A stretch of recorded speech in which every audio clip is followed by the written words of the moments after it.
ప్రభువైన యేసుక్రీస్తు నామమున ఈ యొక్క ప్రాంతంలో నివసిస్తున్న మీ అందరికీ కూడా శుభాభివందనములు తెలియజేసుకుంటూ ఉన్నామండి. సహోదరి సహోదరులారా, ఈ ఉదయకాల సమయమునే సంతోషంగా దేవుని యొక్క మంచి శుభవర్తమానాన్ని మీ మధ్యకు తీసుకొని వచ్చినాం. ఈ వర్తమానము మీకు ఎంతో మనశ్శాంతినిచ్చేదిగాను, మీకు పాపక్షమాపణ ఇచ్చేదిగాను, మిమ్మల్ని పరలోకానికి చేర్చేదిగా ఉంది. కనుక మీరందరూ ఒకవేళ మంచం మీద పడుకొని ఉన్నా, బయట తిరుగుతూ ఉన్నా, బయట కూర్చొని ఉన్నా, ఎక్కడున్నా కూడా కొన్ని నిమిషాలు ఇక దేవుని మాటలు వినాల్సిందిగా ప్రేమతో నేను మిమ్మల్ని ఆహ్వానిస్తూ ఉన్నాం. దేవుని వాక్యము పరిశుద్ధ గ్రంథమైన బైబిల్లో ఒక అద్భుతమైనటువంటి మాట రాయబడింది. ఏంటి అదంటే, దేవుడు ప్రేమాస్వరూపి. అవునండి, దేవుడు ఎంతో ప్రేమ కలిగినటువంటి వాడు. మానవులమైన మనం అందరం కూడా పాపాత్మలమని దేవుని వాక్యం సెలవిస్తూ ఉంది.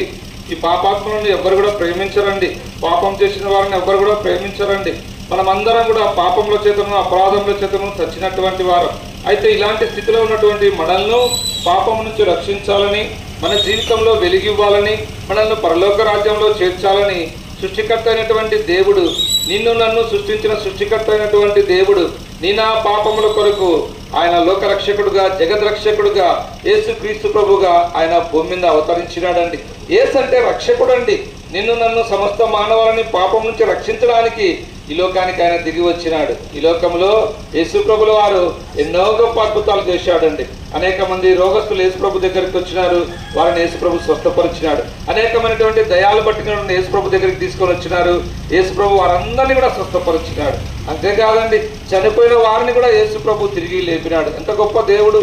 అయితే ఈ ప్రేమ కలిగినటువంటి దేవుడు, ఈ దయ కలిగినటువంటి దేవుడు నిన్ను నన్ను పాపం నుంచి విడిపించాలని నీ శిక్ష నా శిక్ష ఆయన పొందినాడండి. మన పాపముల కొరకు యేసుక్రీస్తు ప్రభు శిలువలో పలు బాధలు పొందినాడు. ఆయన చెంప మీద వెంట్రుకలు పీకినారు, ఆయన ముఖం మీద ఉమ్మి వేసినారు, ఆయనను పిడిగుద్దులు గుద్దినారు, చేతులలో మేకులు కొట్టారు, కాళ్ళలో శీలలు కొట్టారు.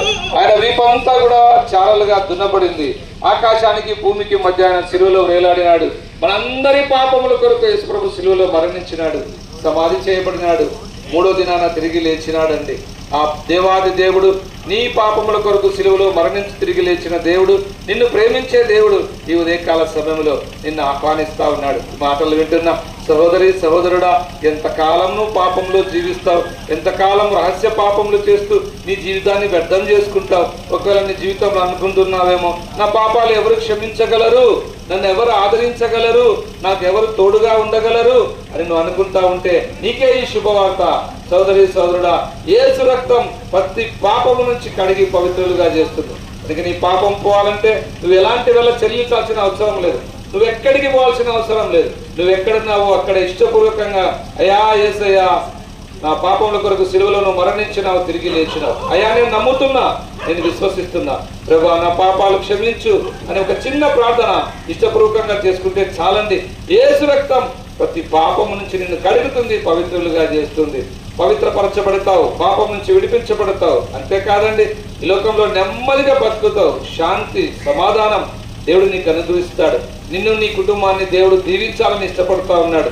అంతేకాదు, ఈ లోకం విడిస్తే పరలోక రాజ్యంలో యుగాయుగములు ఆ దేవుడు ఉండే స్థలములో, ఆకలి దప్పులు లేని రాజ్యంలో, సూర్యచంద్రులు లేని రాజ్యంలో నీ ఉండాలనేదే దేవుని యొక్క సంకల్పం. ఈ మాటలు వింటున్న సోదరి సోదరుడా, ఈ మాటలు మాకు కాదులే అనుకోవద్దు, ఈ మాటలు త్రోసిపుచ్చవద్దు.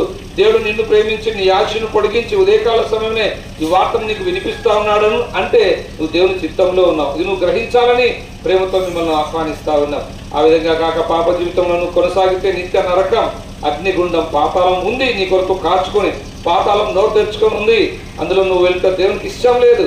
కనుక ఈ మాట వింటున్న సోదరి సోదరుడా, యేసుక్రీస్తు ప్రభువుని నీ సొంత రక్షకుడిగా అంగీకరించి నువ్వు పాపం నుంచి విడుదల పొందాలని ప్రేమతో మిమ్మల్ని ఆహ్వానిస్తా ఉన్నాం.